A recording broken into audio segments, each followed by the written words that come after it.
He walked out of that bathroom like a movie villain, hand in hand with his secretary, while every single one of his coworkers laughed like they'd been waiting for that moment.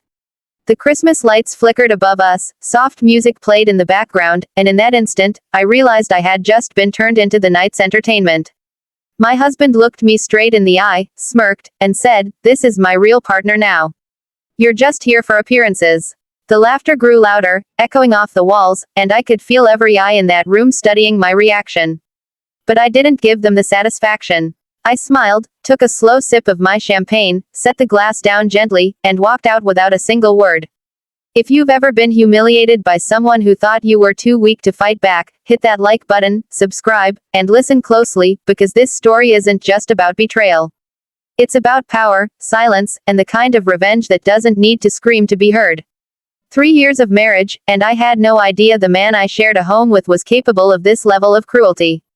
We worked in the same industry. He was a senior executive at a large marketing firm, and I ran a small consulting business. He'd always made sure to remind me that his job was real, and mine was a side project. I used to brush it off, thinking he was just joking. But the more I ignored it, the more he pushed. His jokes turned into jabs, and his jabs turned into lectures about how I should be more like his team's bright young talent, the same woman he would later parade as his mistress in front of everyone. The party was supposed to be our night. He told me it would be a good chance to meet his colleagues, to show that perfect couple image. I spent hours getting ready, trying to look my best for him. I didn't realize that for him, I was just an accessory for his ego, a prop for the illusion he'd built around himself. When he made that announcement, the shock was so sharp it felt like time froze. I didn't cry, I didn't scream, I just left. But behind that calm silence was something he never expected: resolve. The next morning, I packed a small bag, went to my sister's place, and started thinking. The pain was deep, but beneath it was a burning clarity. I wasn't going to beg or confront him. I was going to dismantle his world, piece by piece, the way he dismantled my dignity that night. And I had the perfect way to do it. You see, he had built his company's success on one big secret: me. My consulting firm had been quietly handling several of their biggest accounts for over a year. He had convinced his board that those deals were his doing, his connections, his brilliance. He even made me sign NDAs that kept my name off everything, saying it was simpler for appearances. At the time, I thought it was just about business privacy. Now I knew it was about stealing credit. So I spent the next 3 days in silence, no calls, no texts, no explanations. But during those 3 days, I reached out to every client my firm had brought into his company. I told them the truth. I showed them the contracts, the emails, the proof. I explained how I had been misrepresented and that, moving forward, my consulting agency would be taking back full control of their campaigns independently. They trusted me, not him. Within 48 hours, half of his company's major accounts terminated their contracts. On the third day, I sent one final email. It was short, polite, and copied to his entire executive team. I thanked them for the wonderful opportunity to collaborate, and wished them luck handling the fallout.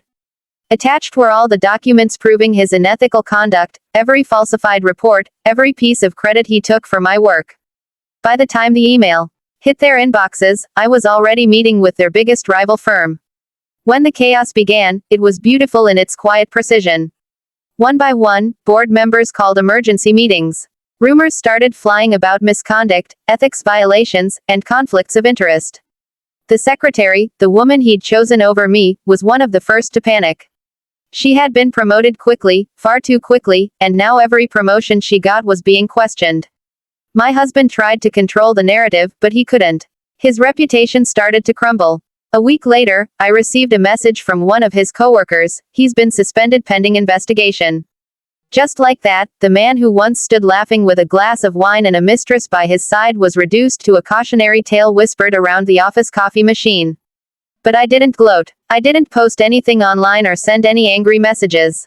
I didn't even answer when he called from a private number begging to meet. I just moved forward, quietly, confidently, and completely free. My business flourished after the scandal. Those same clients I rescued became long-term partners. His company's stock plummeted, and eventually, he was forced to resign. I remember running into one of his former executives months later. He told me, honestly, no one felt bad for him. He built his empire on lies. You just pulled back the curtain. And that's exactly what it was, pulling back the curtain. Revenge wasn't about destroying him, it was about exposing the truth. When I think back to that Christmas party, I can still see the moment clearly, the laughter, the lights, the fake smiles. But what they didn't see was the calm before the storm. I wasn't weak. I wasn't broken. I was patient. And sometimes, patience is the sharpest weapon there is. Justice doesn't always come in fiery outbursts or public confrontations. Sometimes it arrives quietly, through an email, a contract, or a simple decision to walk away without a word. Because true revenge isn't about showing them what they lost, it's about showing yourself what you gained. If this story gave you chills, hit that like button, share it with someone who needs a reminder that silence can be powerful, and tell me in the comments, what's the most satisfying revenge you've ever seen? And don't forget to subscribe, because next week's story might just make karma look even sweeter.